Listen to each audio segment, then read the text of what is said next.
Stop listening to your friends who tell you that as long as your passport isn't expired, you're good to go. That advice is outdated, dangerous, and in 2026, it is the fastest way to get stranded at the check-in counter. Today is February 12, 2026. For decades, the blue American passport was the ultimate symbol of freedom. If you had it, you could fly. But silently, over the last few months, that certainty has vanished. We are seeing a massive wave of boarding denials, not because of security threats, but because of bureaucracy. It is hitting one group the hardest: experienced travelers over age 60. You are standing there with your bags packed and a valid ticket, but suddenly, the agent's screen flashes red, "Deny boarding." The problem isn't that your passport is expired. The problem is that the definition of valid has changed. Airlines are now using automated databases that are stricter than any human border guard. Today, we are deconstructing the hidden hurdles of the 2026 passport rules and why a tiny tear or a missing middle name will end your trip before it even starts. Let's start with the biggest trap, the date paradox. Many of you believe that if your passport expires in December, you can safely travel in June. That is logical, but in 2026, it is a catastrophic mistake. Airlines no longer care about your departure date. They only care about the entry requirements of your destination. Most countries have now strictly enforced the 6-month rule. But here is the 2026 twist: the airline's computer calculates this based on your return date, not your arrival.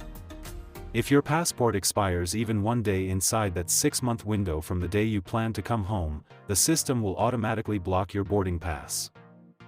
I recently spoke with a traveler named Mr. Henderson. He's 72 and was headed to Europe. His passport had 4 months left.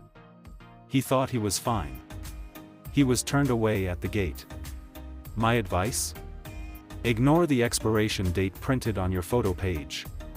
Always calculate return date plus 6 months. If your passport falls into that window, it is effectively a useless piece of paper. Renew it at least 9 to 12 months before it expires. Next, we need to perform a forensic inspection. In the past, a passport was a travel diary. It was okay if it had frayed edges or a small water stain.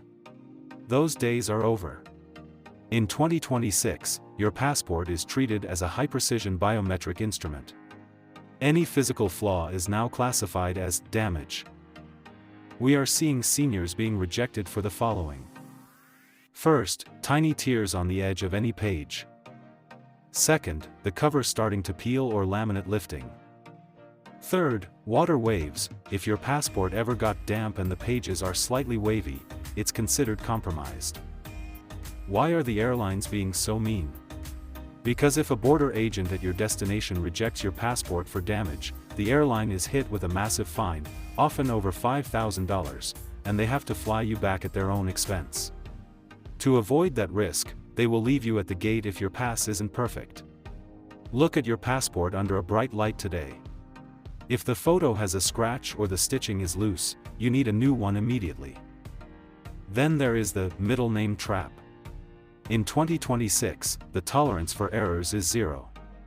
Automated biometric gates are replacing human officers, and these machines have no common sense. If your passport says Robert Allen Smith, but your ticket says Robert Smith, the software may flag it as a mismatch. In the past, a human agent would wave you through. Today, the computer says no. This is especially critical for those with hyphenated names or multiple middle names. Your ticket must match the machine-readable zone, that's the string of characters at the very bottom of your passport photo page, exactly. Check your booking weeks in advance. By the time you get to the airport, it is often too late to fix a name error. We also have to talk about the blank page crisis. This sounds like a minor detail, but it's a legal wall. Many countries now require 2 to 4 completely blank pages. Not a page with one small stamp in the corner. A totally clean, untouched page. If your passport is full of beautiful stamps from your past travels, it might be legally invalid for your next one. If you have fewer than 4 blank pages left, do not risk it. the system will see a full pass and deny your boarding.